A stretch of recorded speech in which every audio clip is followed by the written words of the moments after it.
All right. Good evening, everyone. Thanks for joining me tonight to talk about reopening of school plans.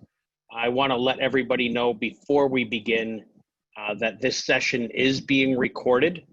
Some of you may, knowing that, may wish to turn your cameras off, but that is your prerogative. Just know that we are recording tonight's session. I also want to let you know that the chat function for questions is designed so that if you send any questions in, that those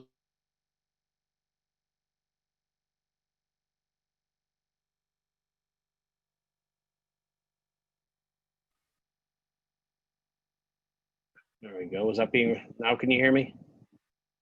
All right. That the questions tonight that you submit will go to the host who is standing by to assist me, and that is Principal Briganti.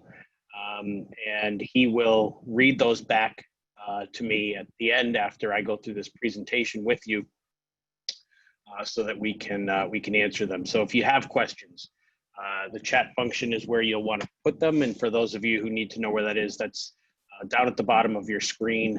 You should be able to click chat, type your message in, it'll go to Mr. Briganti, and he'll gather them up and consolidate them and try to eliminate repeat questions so that we could stay focused. I also want to let you know that coming out of tonight's meeting and combined with a meeting that I held with staff earlier this week, we will put together a frequently asked document and post that to our website so that if you're unsure or you can't recall what a question was or how it was answered, you'll be able to go back there, take a look, and get the answer. But the most important piece before we get into this any further is for you to know that there is a lot of misinformation in our community and in surrounding communities across the Commonwealth and certainly across the country. And so I would encourage you, if you have a question, if you have a comment, if you have a concern that you want to share, please send that concern, that question, that comment to the email address that's at the bottom of your screen right now. That's returntoSchool2020@leepublicschools.net. That is an email address that I manage, and we'll get back to you. And while I can't promise you it'll be same day, it should be relatively quick. Here's what we know at this point. We know that there are more questions than there are answers, and that's because of the fluidity of the situation. And we need to be fluid as a team and that as a community in our approach to teaching and learning and how we are going to return to school. Our students, our staff, and their safety is our priority, along with obviously the educational model that we deliver. But we want to be able to change, to adapt at any given time to whatever the situation presents. Models of return were submitted today to the Department of Elementary and Secondary Education. I submitted that report. They required us to discuss what our plans were, what the options were, and what some of the challenges associated with them are. That plan, that model, and that submission today did not require me to commit to anything. It simply needed, DESE simply wanted to know, have a general idea about across the state who was thinking about what in their return to school. That said, I do need to submit a final version of our plans to the Department of Elementary and Secondary Education no later than August 10th. So to that end, there will be 2 school committee meetings scheduled next week for the committee to hear about the plans, for them to review the plans, for them to give me feedback on the plans, and for us to finalize a plan as a community that we can adopt and move forward with. Again, as of what will be August 10th, knowing that situations can and most likely will change. For reopening, there are basically 4 options, and each of them varies to some degree. The first option, and the most preferable but the least likely, is a full in-person reopening. where all of our approximately 700 students would come back into our buildings, circulate through our hallways, and sit in our classrooms and get face-to-face education from our faculty and staff. The second option is a remote learning option. And that remote learning option is one that would be delivered by Lee Public Schools staff to our students, but it would be done so over technology and the internet. And we would anticipate it being synchronous learning, meaning a teacher would be delivering by their schedule education to students who would be at home or at a location of their choice, where they're able to access the internet and follow along with the teacher to receive the education that's being delivered. The third model is a hybrid of the first two, and that could look like a combination of remote and in-person, where we would bring in about half of our students on a given day for direct in-person instruction. The other half of the students would remain at home and operate remotely. And the system there would differ depending on how we ultimately decide this, but it may differ based on grade level and based on needs of students. And I'll get into that a little bit more later on. And the final version is a virtual education that would be delivered by a third-party vendor.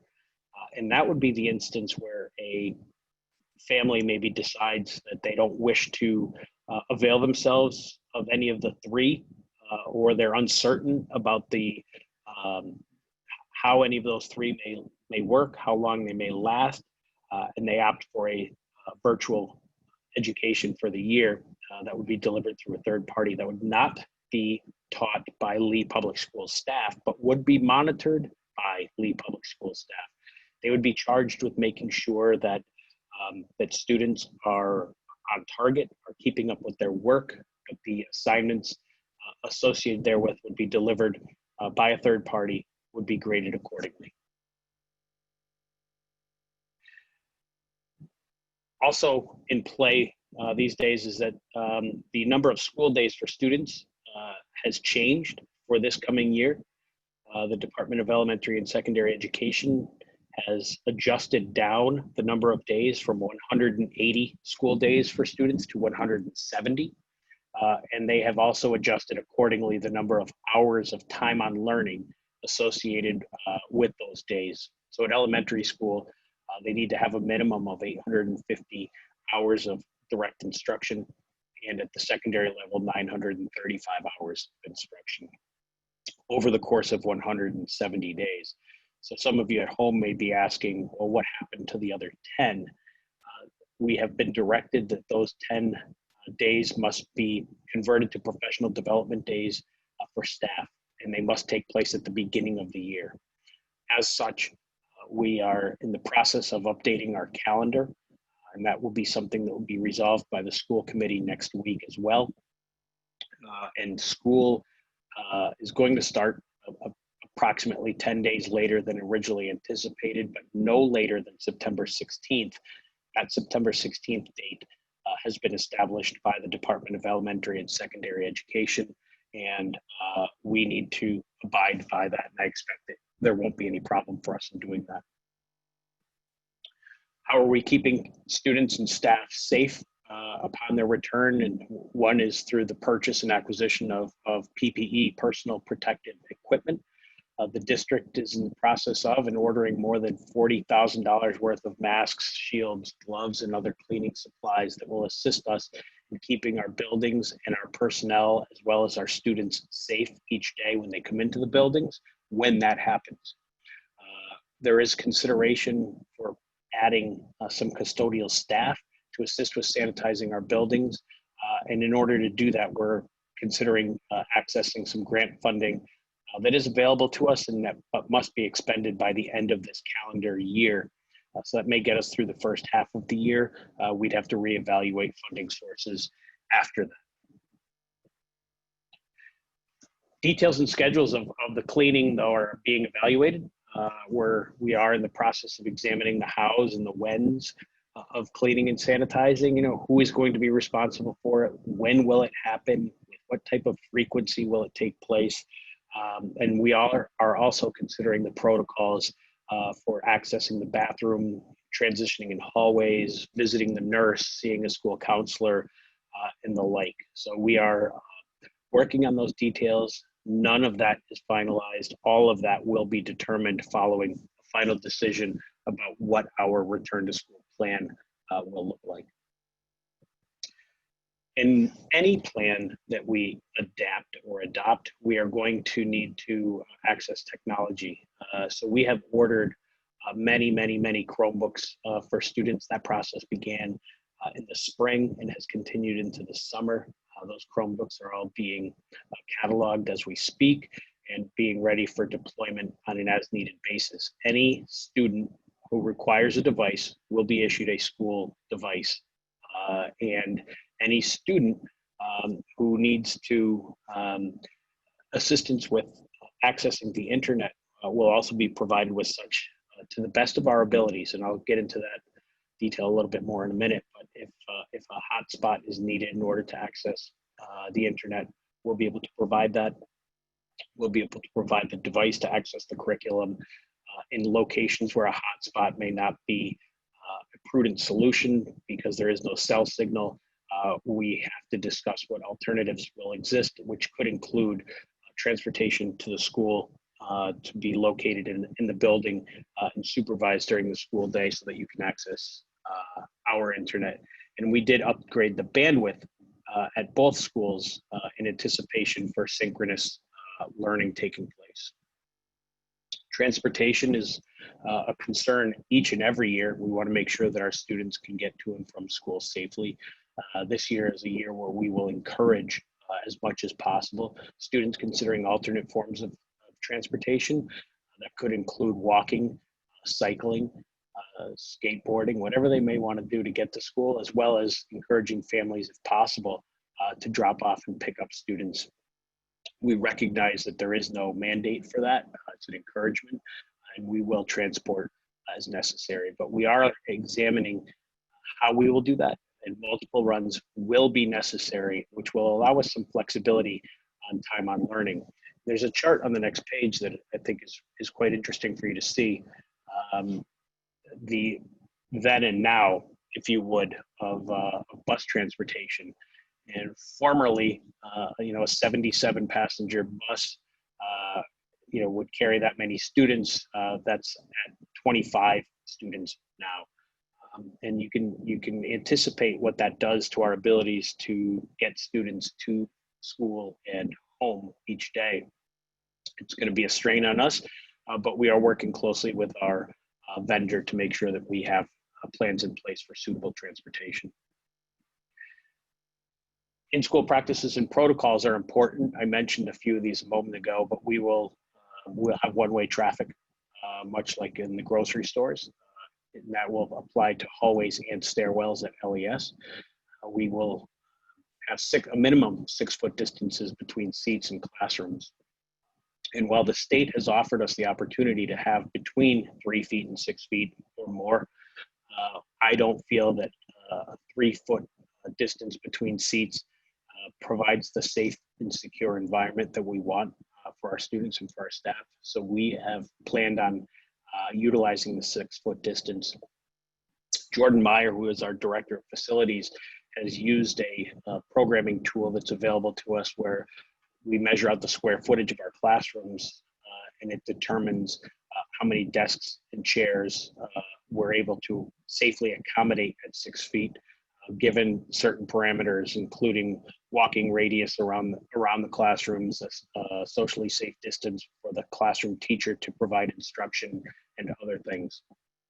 We'll be looking at staggered arrivals and dismissals to accommodate the multiple bus runs.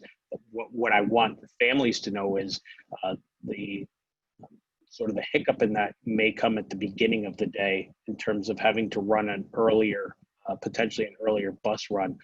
Shouldn't happen at the end of the day. We're adjusting bell schedules to accommodate for that. Classroom seating and desk arrangements. One of the most frustrating things for us in dealing with COVID-19 is the fact that we are returning to an old model of delivering education, and that is stand and deliver, where the teacher is up front, the sage on the stage, if you would, and the students are in rows at their desks, not collaborating, not interacting socially, certainly not getting close to each other to discuss work that's being done. And that's not to say that we're not going to make the best of a bad situation, but we've spent a lot of years trying to work with our faculty staff to give them an idea about what the benefits are to the collaborative approach to education. And this is really, in my estimation, a step backwards. Yet having in-person instruction is worth the sacrifice in this instance.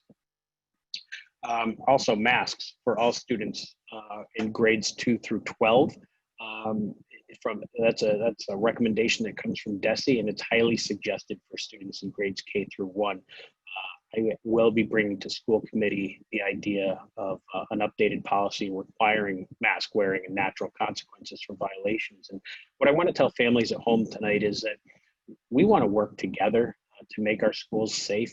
And some of that is around education, making sure that families know why we're making the decisions that we're making, why we're implementing these practices and protocols, and hoping that you will work with us to communicate that effectively to your children so that there aren't issues around defiance for wearing masks. We will identify times when students can have mask breaks. We've all been out in public for extended period of time wearing a mask. We know that it gets warm, it gets frustrating, it can get rather annoying, quite frankly, but it's for the safety of each of us and those who are around us. And so it's very important that we work together on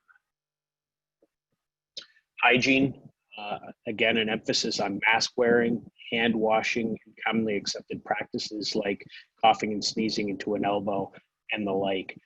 We don't want to take this as a joke. It's quite serious, and we want to make sure that we're keeping everyone who are in our buildings on a daily basis safe. Before and after school programming is clearly something we think about. While we know that our primary responsibility is educating students during the school day, we do know that the reality of life in our community is that many families need to access programming before school or after school. At this time, there aren't plans for either of those options. That's not to say that that may not change, but at this point, we're not planning on before or after school programming, nor is there a real expectation for high school athletics to take place. We are awaiting guidance from DESE and MIAA around the future of high school sports for the fall season. But at this point, without us being able to commit to being in school in person, it's hard for me to imagine us prioritizing after school athletics in spite of the fact that we can't bring students in together to a classroom. We do stay in contact with the leadership team at LYA, and we are examining ways to engage them to possibly host some programming in conjunction with their efforts. That is what I'm sure many of you feel each day as we've been dealing with this COVID-19 pandemic. It's certainly the way I know many of our faculty, our staff, and our administration feel, including myself many days. But sometimes you have to just put your head in your hands and try to refocus and recognize what's important, and that is the safety, wellness, and education of the children of the Lee Public Schools, and we want to make sure that we're accounting for that every day. What are our next steps? Families, you should expect another survey to be coming from my office shortly. That's going to ask some more detailed questions. We're going to ask questions about and ask you to do the best you can to commit to the answers around, do you expect to return to school under the model that we decide? Do you expect to be able to self-transport? Do you expect that you may need to keep your child home for any medical conditions or underlying medical conditions or immunocompromised situations? The questions are going to be more detailed. I really appreciate the response rate from the survey that went out a few weeks ago. You guys were amazing. Thank you so much for doing that because it helped guide our decision making. I'm also going to be surveying staff. I've had lots of conversations with staff. I had a session with staff, much like this one, just a couple of days ago. And those conversations are ongoing to make sure that we're getting out good information to them and keeping them updated on where we're going. I mentioned a few minutes ago, we need to update the school calendar. We need to finalize our plans by August 10th. And then frankly, we need to get back to what we do best, and that is teach. Our faculty, staff, and administration in the Lee Public Schools are second to none. They do an amazing job. They care for your children. They love our children, and they're going to do the best they can to make sure that they get the best education that they deserve. So I know that you probably have a lot of questions, and I'm prepared to answer them. And I'm thankful for Mr. Burgenti for his work and pulling those together. I see that we're at our 100 participant limit, which is pretty awesome, which means I might be doing this again early next week, and I'm happy to do that. But I'm going to count on Mr. Burgenti to go ahead and start sharing some questions, and I'll give you guys some answers. And please note too, as I started at the beginning, there are more questions than there are answers. If I don't have an answer, I'm going to be very clear with you that I don't have the answer, but that I will get that answer for you as soon as I'm able. So I would just remind everybody that to enter a question, do it in the chat feature. And at the bottom of your screen is a chat button that will open up the chat window, and you can type your question in and submit it in. We currently only have 2 questions. The first one is, would the synchronous learning version be similar to this spring, or would it be a little more formal with more meetings, etc.?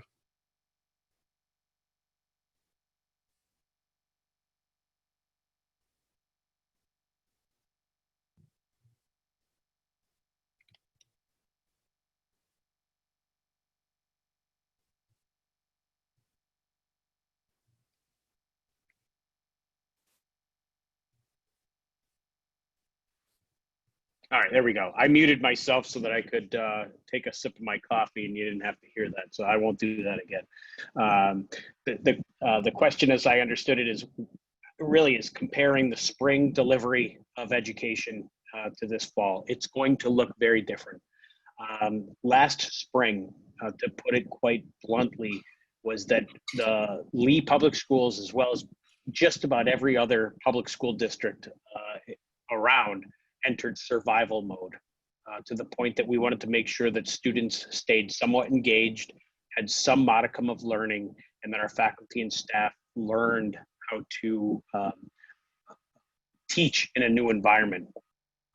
This coming year, the expectation from the Department of Elementary and Secondary Education is that we will deliver the standards and curriculum, the curriculum frameworks that are associated with public education in Massachusetts this year. And so what that will look like is that students will expect to have rigorous, engaging work. While it may be delivered remotely, the assignments are not going to be about review and reflection. They're going to be about digging into standards, learning them, asking questions, being highly engaged with staff and with peers to make that happen. So it is going to look different. For families out there, you're wondering, my goodness, I had to pretend to be a teacher last spring. Do you expect the same this fall? We will hope to be able to provide you all also with some, if you would, professional development around how you can best support the work that we are doing at home. And you should expect some regular communication from our schools and from our staff around that. But the long and the short is teaching and learning is going to look different this fall in this academic year than it did from March 16th until the end of June. So it will be more rigorous and more engaging, more challenging. Has there been any thought of large tents to have classes outside when possible? A great question, and we have discussed whether to place some tents outside, if for nothing else, maybe not for for large classes to take place out there, but for students to have an opportunity to take mask breaks, to get up, to move, to be outdoors. We certainly know that the science around the communication of COVID-19 is that the outdoors is in many instances is a better place to be. I will address the question that I'm sure will come if it's not already in the chat about air quality within the buildings. We have assessed the quality of the HVAC systems. All but one instructional space in the buildings does have access to the exterior, and that one space will probably get repurposed to something else for the coming year if we are in person. But we are exploring all options, including tents outside, both at the elementary school and down at the middle high school. Will students on an IEP, an individual education plan, be able to go to school every day? So we do have a mandate for us to address the needs of certain subgroups of students, regardless of the model that we're in. Those include students with identified special needs, students who are English learners, students who are in the lower percentile of performance. The state has talked about the bottom 25%. Students who are in substantially separate special education programs. So we are working as a team to identify ways that we could do that. We do know that if there is any in-person instruction available, that in-person model will include an everyday model for those identified students that I just named. The expectation is that those are our most fragile and our highest need students, and that they would be in school each and every day. If students are in school, will they have special classes and recess? Yeah, we expect that specialists will be happening. Recess, we expect will happen. It's going to look different than it has historically, but education will generally for this coming year. And we've talked about how to make sure that we educate students and families around physical distancing to ensure safety is the priority there. But we do expect to be able to have school as closely resemble what students are used to as we can, and with obviously some major inabilities there, but we're going to do everything we can to make it normal. Will other areas in the school, such as the auditorium, the gym, etc., be used for additional teaching space in order to keep class sizes down? That's going to depend, frankly, on what model we're able to use. As we have sketched out schedules and plans in our buildings, if we were at 50% capacity, we expect that we wouldn't need to leverage those larger spaces for overflow. The cafeteria, certainly at LMHS, and most likely at LES, would be able to be used as a cafeteria with physically distanced seating in there so that they can actually function as cafeterias. The gymnasiums, we would hope, would not need to be converted into instructional space outside of a phys ed curriculum, and the same holds true for the auditorium. We are lucky that our numbers in Lee allow us that type of luxury that many schools and school districts aren't afforded. So we expect that we'll be able to teach in those places where we are accustomed to teaching and learning, and we'll be able to reserve some of those other spaces in the event that there is, a change that needs to take place. The auditorium, as an example, at the middle high school, presents some unique challenges because of the cleaning of it. There are cloth seats, for example, and so we would be very limited in our abilities to access that space because it would make cleaning that space a little more challenging. We do know that high touch surfaces, again, I might be touching on some things that cover future questions, but high touch surfaces will be cleaned on a daily basis, will be sanitized on a daily basis. But some other areas that may be a little more difficult like auditorium seating, may limit our use of that space. What is the plan for MCAS? Bio is a required MCAS course for graduation. My daughter took this last year and I'm concerned about gaps. Yeah, so am I, and I don't have the answer to that at this point. So the last time that the commissioner spoke about MCAS relative to last year's 10th graders was that he had hopes and expectations that we would be able to test those 10th grade students on English, mathematics this fall. I think that it's less and less likely that that's going to happen, but I am not the decider on that. So what I can tell you about MCAS is it is an unknown at this point. There's a lot of pressure, I think, being leveraged against the commissioner and against the Board of Education and against the governor and elected officials to give us another break in MCAS administration for this coming year. But at this point, nothing is decided.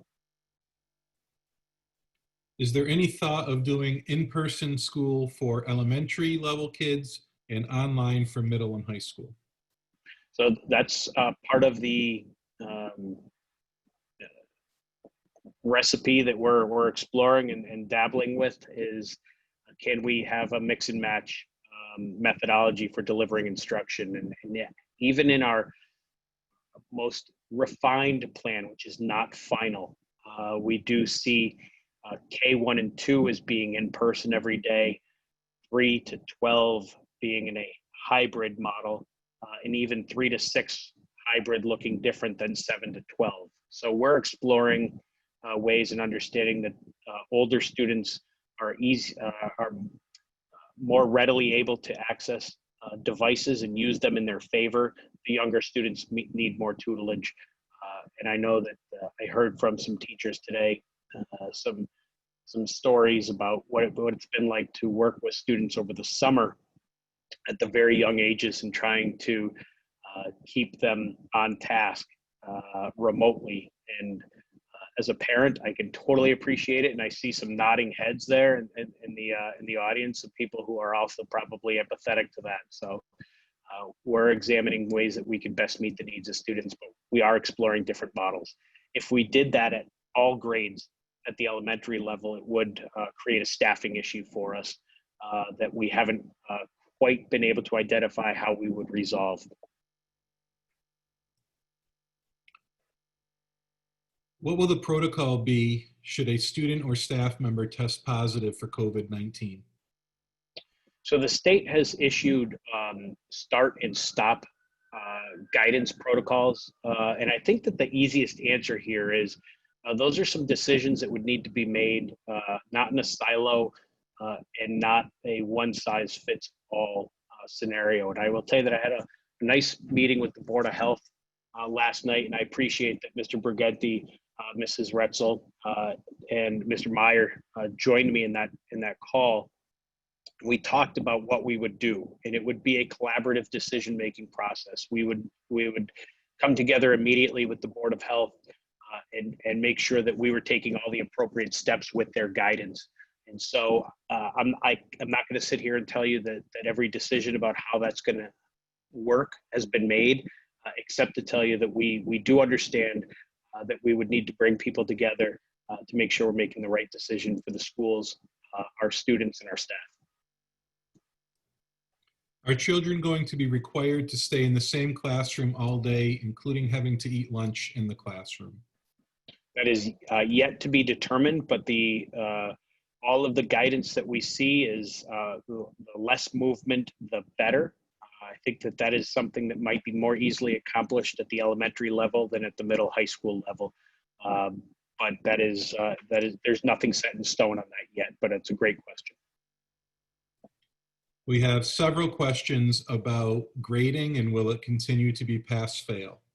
Now, grading will revert back to what you are traditionally accustomed to. Students will be graded on the work that they do. Again, the expectation is that there will be high levels of rigor. Students will be engaged. Students will be challenged. They'll be pushed. This will not be a pass-fail environment. How will the school system better support those children who have IEPs and 504 plans? I'm not sure, Mr. Briganti, who asked that question, but I would suggest that we're going to do the best that we can to make sure that our students who have services that need to be delivered to them will get access to those services on the schedule that they expect. I see Mrs. Norton on the call, and I'm wondering if I might ask you, Mr. Briganti, if you could unmute her. Perhaps she could weigh in on that.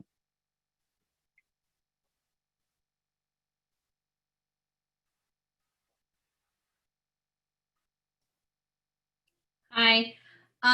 We've been doing a lot of talking about special education, and DESE has been very clear that students with IEPs or even English language learners who require more services will be able to get them. I don't know that it will be full services, but we're going to get as close as possible.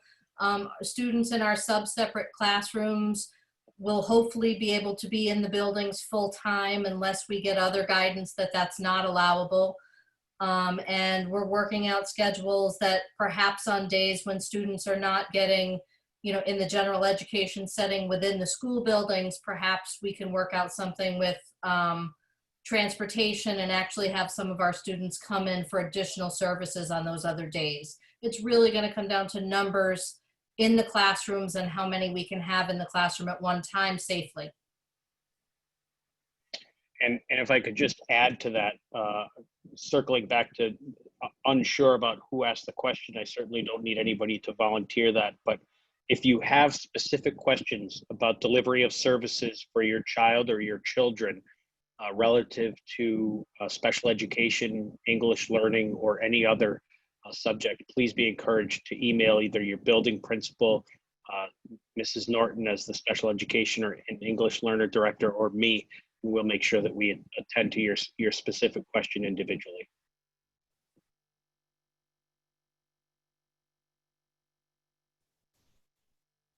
Do you have any advice about keeping students on task and engaged when they are learning from home?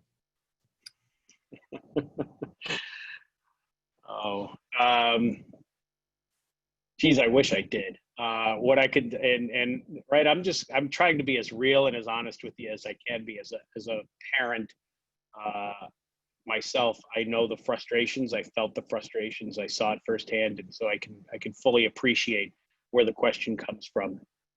I think that you've got to do what's right for you based on your relationship that you have with your child, and making sure that you communicate with him, her, them, the importance of being on task, the importance of working their best to develop the skills that they're going to need.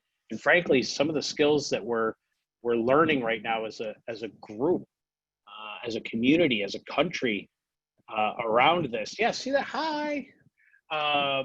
As that we're doing is really going to help them in the long run. And I think that this is, in many ways, this has become my new normal in terms of hosting meetings. It's not my preferred way to do it.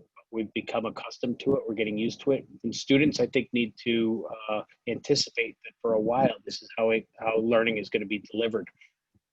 And so I think lots of encouragement as parents. We always want to do that. We want to be positive about the experience, but we also want to make sure that you as family members are communicating to us what the frustrations are, what the situations that you're dealing with are.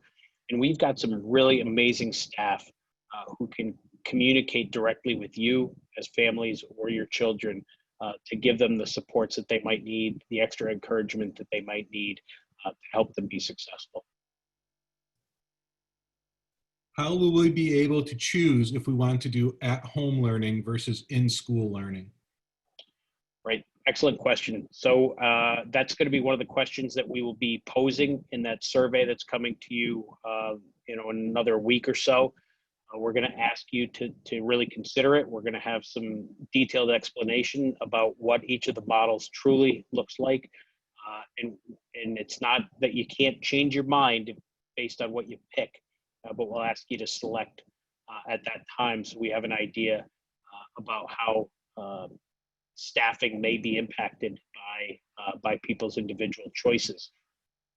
But you will have the opportunity to opt out, if you would, of a Lee Public School education by opting for remote learning if we are in a hybrid model. If we're in person, I guess you also have that. You'll also have that option. If we are fully remote, I don't know that. I'll be very honest. I don't know that there would be any benefit to selecting the third-party vendor because you would be giving up access to our Lee Public School staff on a daily basis in exchange for that curriculum. If remote learning is implemented, will there be opportunities for students to get hard copies of materials such as textbooks, novels, manipulatives, and things like that? Yeah, we're having conversations around how we're going to do that. That might be part of that early 10-day rollout where families may be given access to the building. We may have to prepackage some materials to be picked up based on student schedules and what teachers determine the needs of the students will be.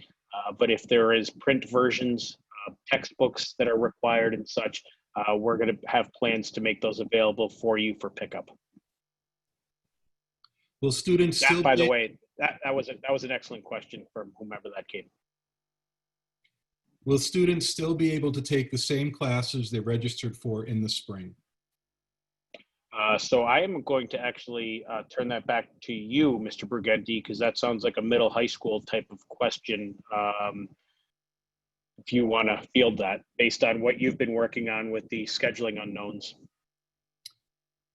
So at the middle and high school, our hope is to be able to honor to the greatest extent possible the courses that students signed up for last spring. There may be some cases where we will have to contact students and parents to talk about possible changes to that, but we are hoping to be able to the greatest extent possible, as I said, honor all of those course selections. There will be some things that will need to change. It is likely that, for example, internships may have to have some limits on them this year for obvious reasons. And if your student did sign up for an internship, we would be in touch with them about that. We're still waiting to hear for guidance on carpentry and wood shop, for example, from the state, and that may be something that we have to get in touch with you about, but we certainly hope to be able to offer those courses as well. Thank you, Mr. Brigetti.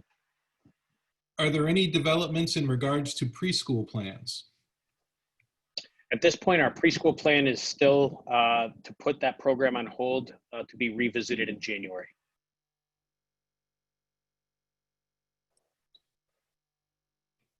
Could you talk again about what the hybrid plan would look like? Well, what I can tell you is that there are a couple of different hybrid models that are on the table for consideration. Again, each of them reflects a combination of in-person and remote teaching and learning. The order that I will share these with you does not indicate any importance or preference. It's simply the models that are for consideration. The first is an odd-even model where the calendar date would drive whether you are in school or at home. For example, today is Thursday, July 30th. 30 is an even number. If you were in a cohort where you were in school on even days, you would be in school today, and you would be home tomorrow as the 31st is an odd day. You can play that out over the course of the calendar year, and you'll know that there are going to be a couple of exceptions where there will be some back-to-back, if you would, meetings. I will tell you that it occurs, I believe, if this model were adapted 3 times during the course of the year. That's around the two spring vacations, if you would, and one time with March 31st and April 1st. The rest of the time, they basically alternate. Another model is where we would have, let's call it cohort A and cohort B. So each of those representing approximately half the students. You would have an A day, a B day, and an all remote day on Wednesday, then an A day and a B day. And when I say an A day, I'll refer to A day being a day that they are in person. The alternate day, you're home. So that would have students in school 2 days a week, and getting remote education 3 days a week. There's another model that has, we'll call it AA, remote BB. So these on Monday and Tuesday, cohort A would be in school. Everyone would be remote on Wednesday, and on Thursday and Friday, cohort B would be in school. I'll tell you that, again, at this point, there's not a true great benefit to any of those models. They all have some benefits. They all also have some challenges. Some of that involves childcare, which, unfortunately for us is a reality in any model. Some of it involves time between in-person instruction. In that AA remote BB schedule, you go 5 days and you wouldn't see your instructor for six days after the last time. In the odd even day, there is, you sort of been charged with checking the calendar every day and making sure you're in the right place in the right time. And there's a lot of alternating going on. All of the plans, we are considering how we will accommodate students, accommodate families, sanitize the building, keep it safe for occupancy. And we're giving all of the models our fullest consideration, and we're going to make the best decision that's possible for students and staff. If the hybrid model is implemented, how will groupings be determined? So if you're referring to groupings as which cohort students will be assigned to, that's my guess based on the question. We are attempting to do this as close to alphabetical as possible, understanding that we want to keep families in school or home together as much as possible to simplify matters. So that is the plan. It looks a little bit different. I think it was, if I recall, A through K maybe, and L through Z, approximately gets us at about the 50% mark on either side, with the idea that students in Tyringham would all come to school on the same day. Our school choice students would fill in gaps where there may be some disparity in numbers, but there's needs to be a little bit of flexibility, and there's been a lot of planning around that has taken place between Mrs. Retzel and Mr. Briganti to make sure that we're keeping families united.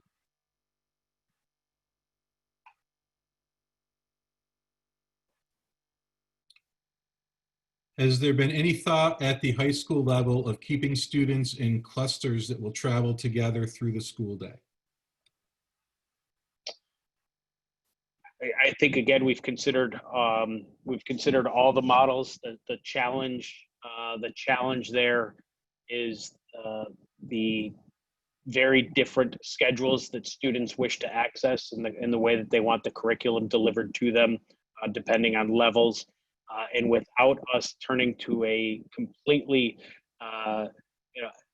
heterogeneous model, or homogeneous model rather, than we're trying to accommodate as students and their needs as much as possible, which makes such cohorts pretty challenging.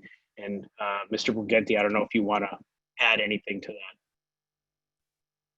Yeah, it does make our size and the number of offerings we have do make that particularly challenging for us at LMHS. So as much as possible. You know, that would be a great thing to do. I just don't know that logistically it would work out for us without drastically changing our course offerings and things like that. The next question, how often will students have to get tested for the virus, and how often will staff be tested? Will they be forced to quarantine if they take off for a vacation? So there is no requirement for us to, and I don't expect one, for us to test students, nor is there any agreement with the LEA about testing staff. As far as quarantining if you travel, I think that beginning Saturday, there are some restrictions that the governor has in place about traveling outside of the state. And so I would encourage family and faculty and staff to be mindful of that.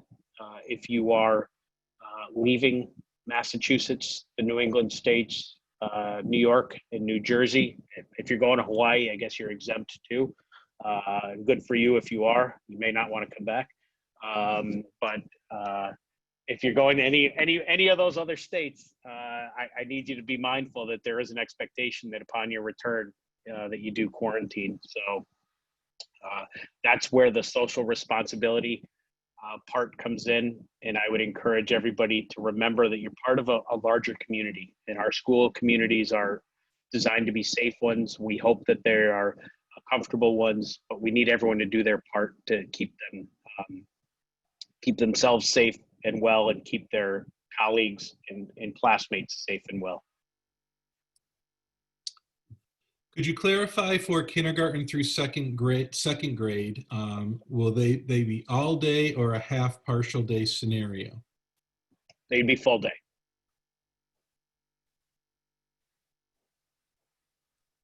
Will we be able to change the format of learning, remote, hybrid, etc., based on the numbers of COVID infections?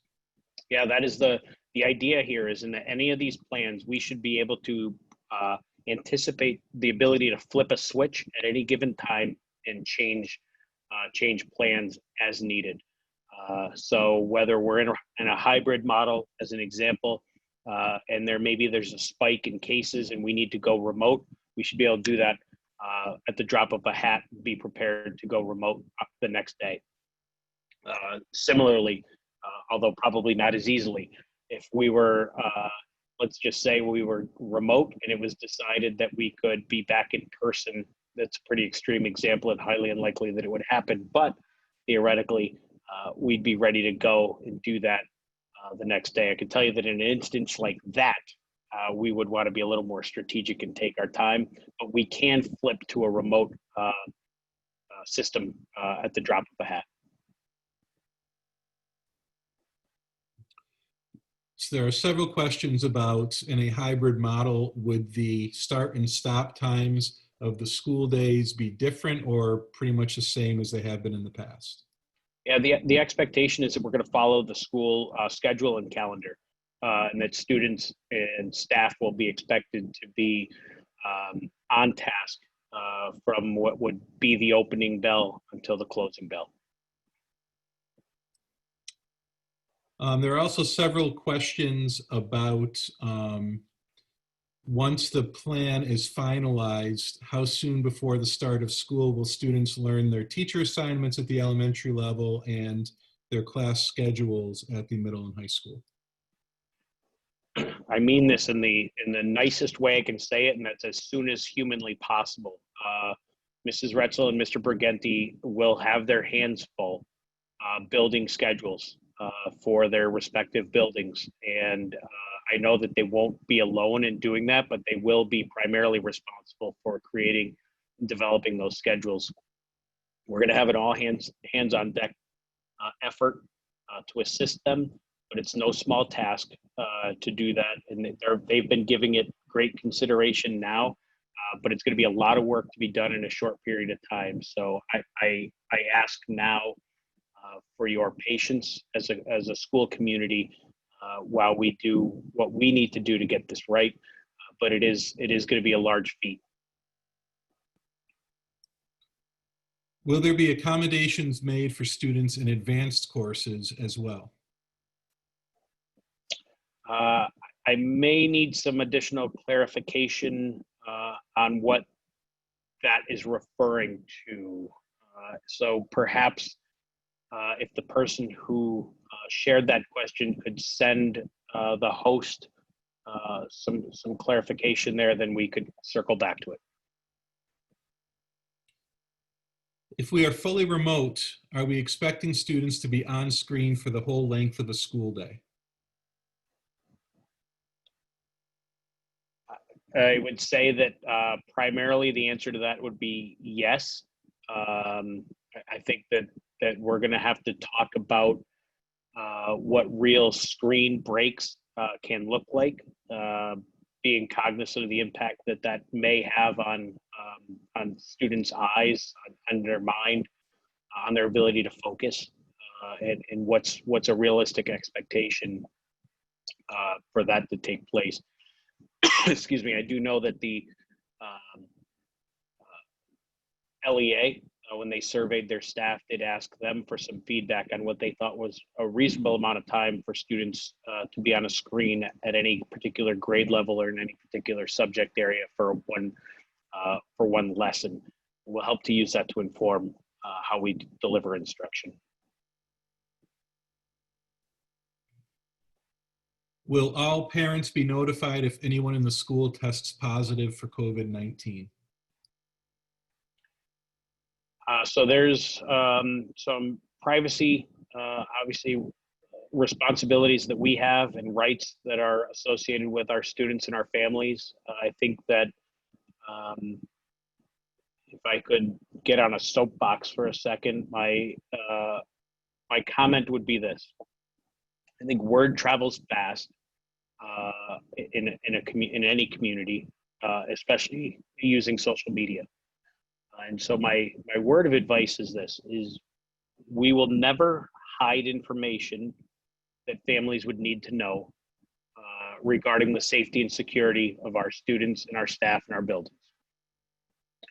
I would encourage families to be mindful about the panic or hysteria that can ensue with an ill-advised social media post. And I'm not going to lecture too much, but I would suggest that we want to be careful that we don't make our first response to picking Johnny up when Johnny doesn't feel good at school to post something to social media that says, "Just pick my child up from school sick." Because the next thing that'll happen is, "Oh my goodness, Johnny must have COVID." And I'm only saying this mildly tongue-in-cheek, but we are very concerned. We talked about this with the Board of Health last night. We're very concerned about overreaction to what could be a normal ill situation. So I can promise you that we're not going to hide things from you, but I'm also not going to overshare. I need to be respectful of, again, students and families' rights to privacy. You will know if we need to make adjustments to the way that we're delivering instruction, if we need to make an adjustment to the model and shy away from a hybrid and go to a remote, you will be informed of that. But it's all going to be tempered by what I'm able to share, so that, again, back to the what do we do if somebody has it, we would get together as a team. We would talk about contact tracing. We would talk about where the student's been, who has seen that student, who have they been connected with, and we'll make decisions around that and inform people who need to know on a need to know basis.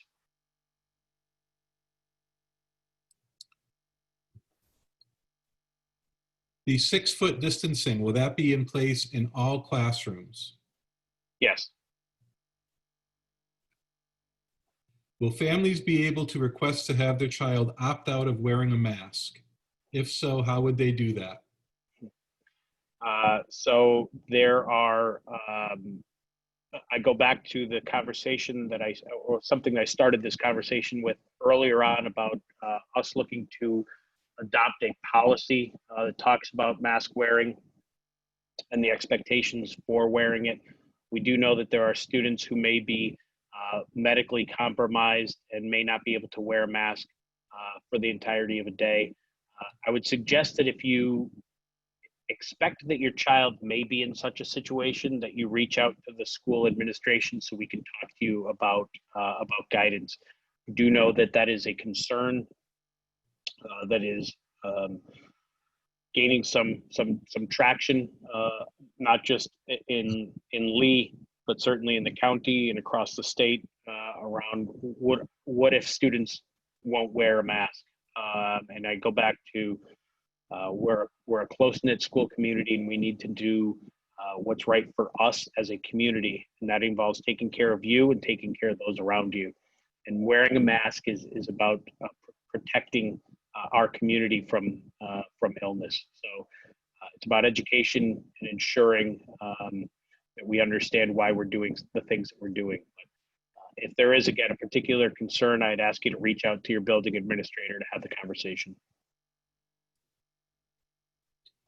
Last spring, my student received a lot of one-on-one help with his special ed teacher on doing math and English in particular. Will that be available again during remote learning? Yes.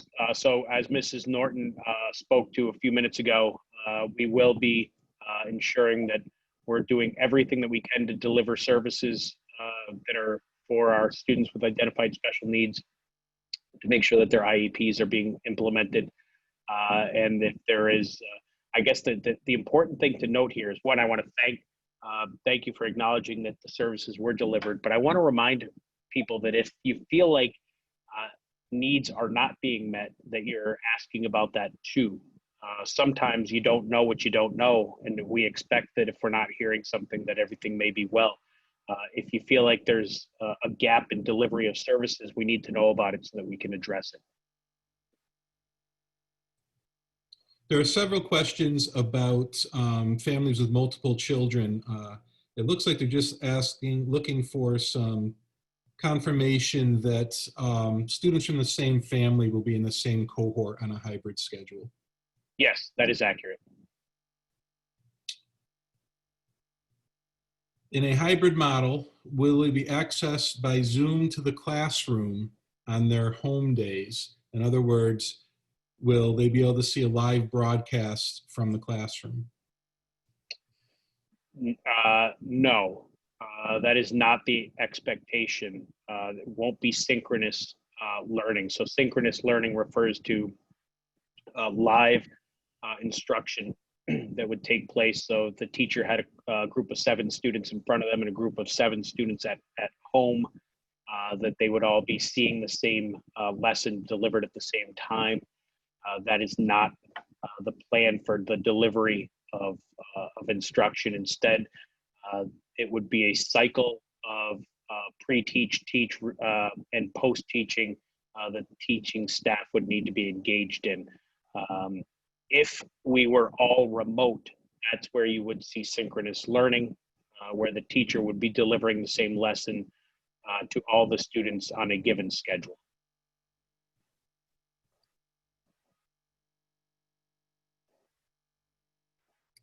How can parents help with PPE? Can we, should we be collecting extra supplies to help the schools with their needs? Oh, that's a great question, and that is really truly, I think, the leeway here, and I thank you. So the Department of Elementary and Secondary Education's guidance has indicated that they have an expectation that families will be providing the equivalent of 5 days worth of masks for their students, or washable masks, so that students are bringing their own in.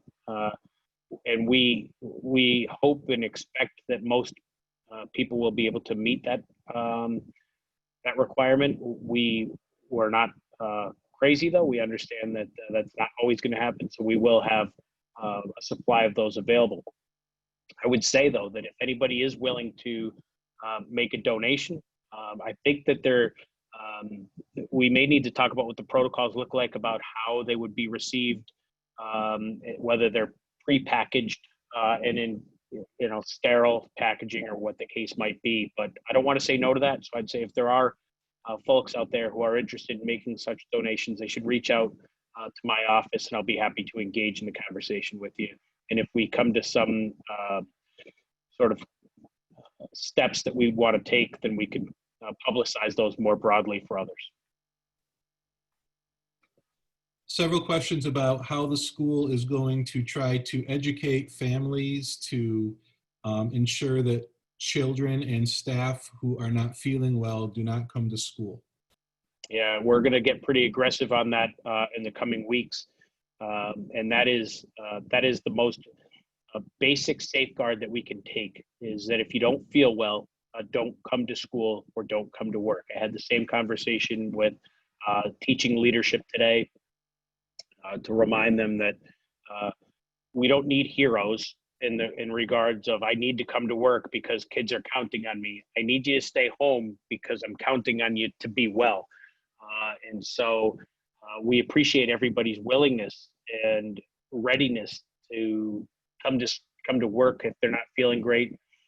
And we appreciate students' attention and diligence and encouragement to be in school each and every day. And I want perfect attendance, and I respect all of that, but I need students who aren't feeling well to stay home. And I will remind families on a regular basis to engage in that. Families should know that if students do come to school, under the mask of Advil and ibuprofen and Tylenol, that we're going to be sending students home because that's not indicative of having a clean bill of health. Clarification on the question about advanced classes. For Great. example, if a student is in an advanced math class, will that advanced math class be offered, or will there be a single class for all math students in the same grade? Right. So I think that question is for you, Mr. Briganti. Yes, so we do intend to run all levels, honors, CP, advanced classes. Again, we'll see as we build the schedule what works out, but our intention is to run all of those levels. Can children wear a face shield instead of a mask? So that question was asked yesterday of the commissioner, and the answer that was given was that masks are what is in the guidance and the protocols. There are certainly going to be some potential exceptions to that, which may go back to the question earlier about what if my child can't wear a mask, but that'll be on an individual basis.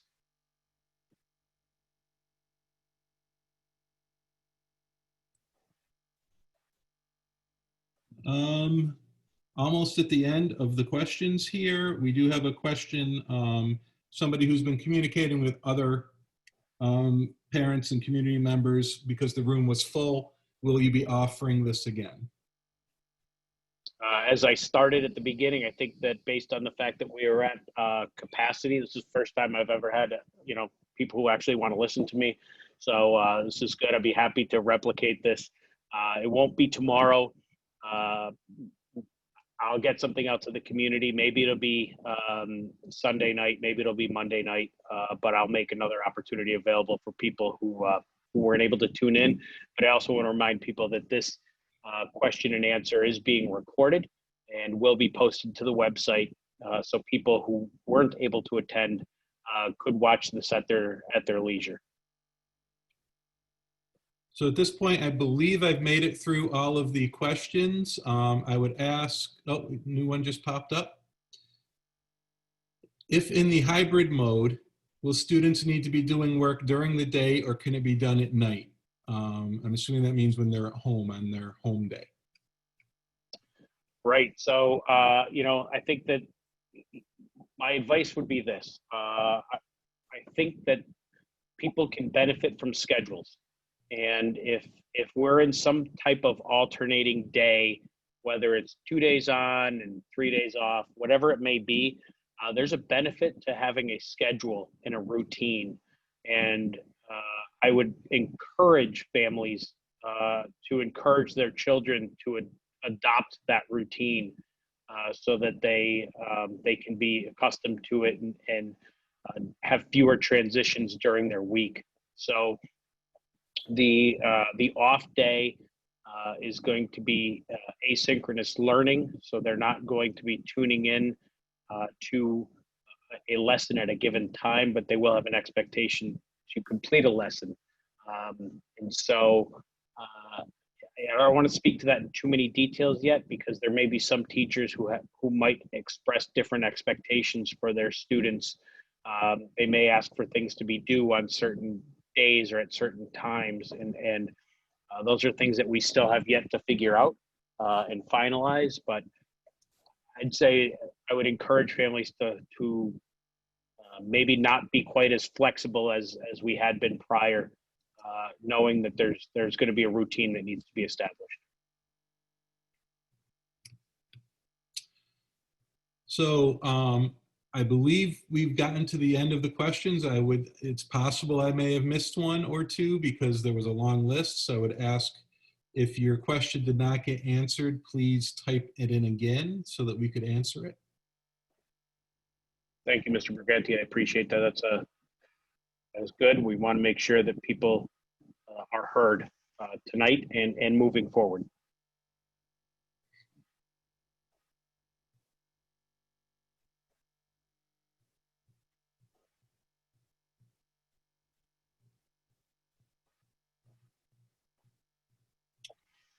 I don't see any others coming in. All right.